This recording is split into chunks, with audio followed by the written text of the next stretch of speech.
I am not a medical professional. The following information is for educational and informational purposes only and does not constitute professional medical advice. Please seek professional training on how to stop bleeding. Oh.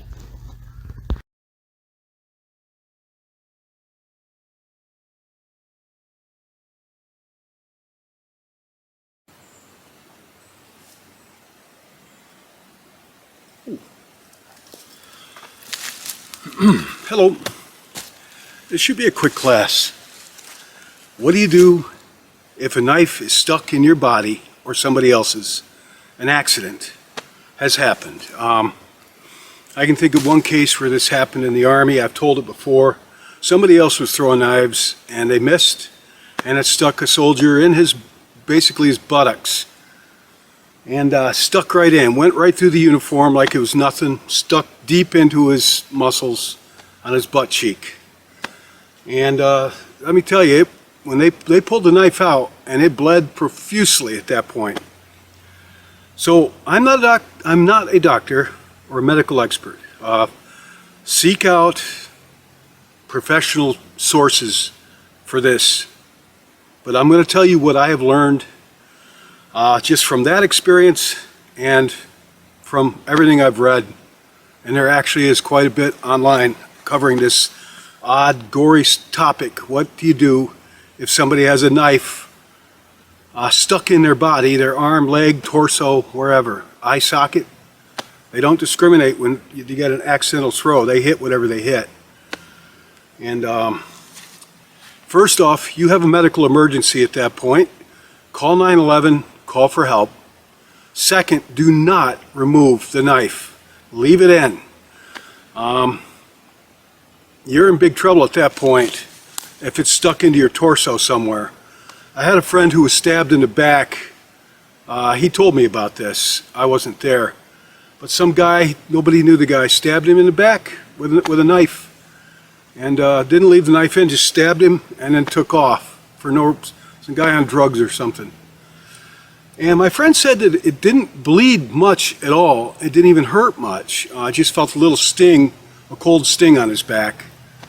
But he didn't know it. He was bleeding profusely internally. And it was starting to fill his lungs, and he got faint and he passed out. And his friends took him to the ER, and he just barely survived. So you leave the knife in. It could make the difference between bleeding to death internally or making it through the situation. When you get to the hospital, wherever they are, where the professionals are set up to deal with this, and they do deal with this quite a lot, believe it or not. Sometimes it's knife, maybe a crime or an accident, whatever, might not even be a knife, but somebody winds up with something stuck in their body. Leave it in, because it's going to help seal and slow the bleeding. If you pull it out, everything's going to bleed profusely, and a person could bleed out pretty quick from what I've read. So leave it in. If you got it stuck wherever, wrap a clean towel, bandage around where it enters the flesh, and try not to move the person. The less you move, you don't want that knife moving around in there to make more damage. So call 911, leave the knife in, wrap a clean gauze around, try to stay calm. You might want to treat for shock, and treat for shock is going to be in my tourniquet class. You're going to need to know the basics how to treat someone for shock if they've been seriously injured to the point they've got a knife stuck in their body, or you've got to apply a tourniquet because you've severed an artery. You better be prepared to treat for shock as well. It's a serious situation. I hope it never happens to any one of you that are watching this, or anybody you know. But it can happen, and I've known a number of people that have been injured throwing knives, and every case it was fairly serious. So requiring medical attention. And that's all. That's it for this class.